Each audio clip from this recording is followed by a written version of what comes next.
నమస్కారం కిరణ్ టీవీ ప్రేక్షకులకి స్వాగతం. ప్రస్తుతం మనతో పాటు ఉన్నారు ప్రముఖ ఆధ్యాత్మికవేత్త, జ్యోతిష పండితులు, professor and doctor Mullapudi Satyanarayana గారు. నమస్కారం గురుగారు. నమస్కారం మా గాయత్రి.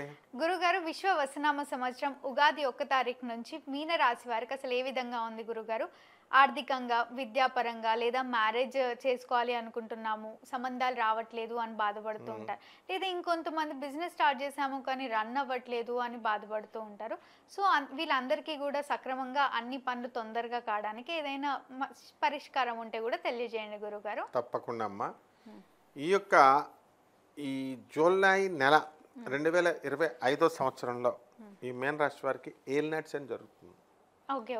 ఏలినాటి శని మధ్యమంలో ఇంకా 5 సంవత్సరాలు ఉంది కాబట్టి ప్రస్తుతం ఏలినాటి శనిలో ఉంది కాబట్టి వీళ్ళందరికీ అనుకున్నట్టు అయిపోతుంది ఉంటుంది.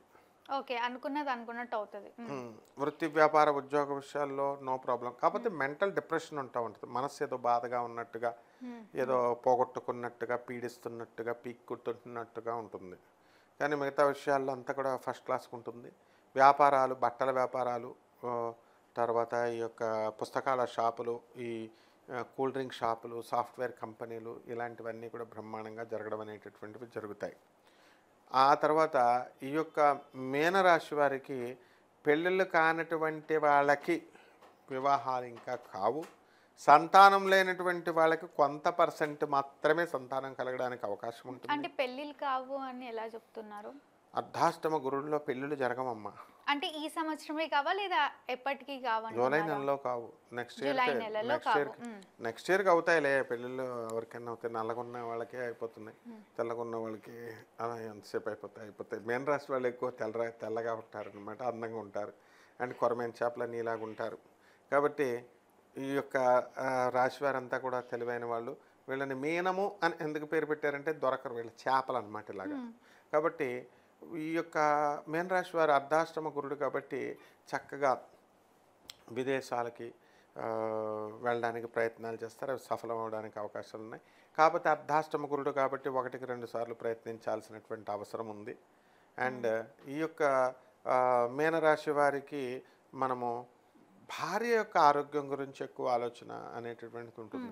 పిల్లల నుంచి సంతోషం వస్తుంది. తల్లిదండ్రుల నుంచి కంబైన్డ్ ఫ్యామిలీస్ ఉంటాయి, మ్యారేజ్ చేసి చాలా కాలం అవుతుంది, వాళ్ళు సపరేట్గా వెళ్ళడానికి అవకాశాలు ఉంటాయి. స్థాన చలనం వచ్చింది కాబట్టి విదేశాలకు కూడా పాపం వెళ్ళాలని చాలా కాలం నుంచి ప్రయత్నాలు చేసి కరెక్ట్గా వాళ్ళకి కేతు మహాదశ వచ్చి లేకపోతే ఏదో ఒక మంచి శుక్ర మహాదశ వచ్చి మంచిగా వెళ్ళే టైము వస్తున్నప్పుడు ఈ ట్రంప్ వచ్చేసాడు. కాబట్టి దానివల్ల కొంచెం వీళ్ళ వెనకంజు వేస్తున్నారు. వేరే రాష్ట్రాలకు వెళ్ళాల్సినటువంటి వేరే కంట్రీస్కి వెళ్ళేలాగా వీళ్ళు ప్రయత్నాలు చేసుకుంటున్నారు. ఆ విధంగా ఈ మీనరాశి వారికి ఎక్కువగా పెరాలసిస్ ఇలాంటివి, నరాల వీక్నెస్, 1-2 సార్లు ఆలోచించడం ఇలాంటివి రావడానికి అవకాశాలు ఉన్నాయి. కాబట్టి జాగ్రత్తగా వీళ్ళు ఉండాలి.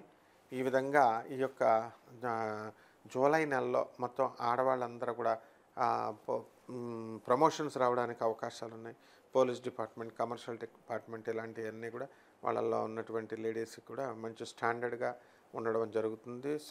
శుక్రుడు స్వక్షేత్రగతుడు అవుతున్నాడు కాబట్టి అన్ని విధాలుగా చాలా బాగుందమ్మా. అన్ని సక్రమంగా జరగడానికి ఏదైనా మంచి పరిష్కారం తెలియజేయండి గురుగారు. పరిహారం ఏమిటంటే మీనరాశికి ఏలినాటి శని కాబట్టి శని జపం చేసుకోవాలి, శని స్తోత్రాలు చదువుకోవాలి. శనికి కిలాంపావు నల్ల నువ్వుల్ని, నల్లని వస్త్రాన్ని ఇచ్చి పేద బ్రాహ్మణులకి శనివారం నాడు 8 గంటలకి దానం చేసుకోవాలి. దశ మహావిద్యల్లో ఒకటైనటువంటి మహాకాళి అమ్మవారి యొక్క హోమాన్ని వీళ్ళు ఇళ్లలో జరిపించుకోవాలి. రావి చెట్టుకు నీళ్లు పోసి రావి చెట్టుకు చుట్టూ తిరుగుతూ ఓం శనిశ్చరాయ నమః అంటూ ఏలినాటి శని కాబట్టి ఆయనకి స్మరించుకుంటూ వెళ్ళిపోతే బ్రహ్మాండంగా ఉంటుందమ్మా. తప్పకుండా గురుగారు. మీన రాశి వారి గురించి ఎంతో చక్కగా తెలియజేసినందుకు ధన్యవాదాలు. ధన్యవాదాలమ్మా. చూసారు కదా, మీది మీన రాశి అయితే మీరు సమస్యలను ఎదుర్కొంటున్నాము అనుకుంటే వీడియోలో స్క్రోల్ అవుతున్న నెంబర్ని కాంటాక్ట్ అవ్వండి. మా వీడియో మీకు నచ్చినట్టయితే లైక్ చేయండి, షేర్ చేయండి, మా ఛానల్ని సబ్స్క్రైబ్ చేసుకోండి. ధన్యవాదాలు.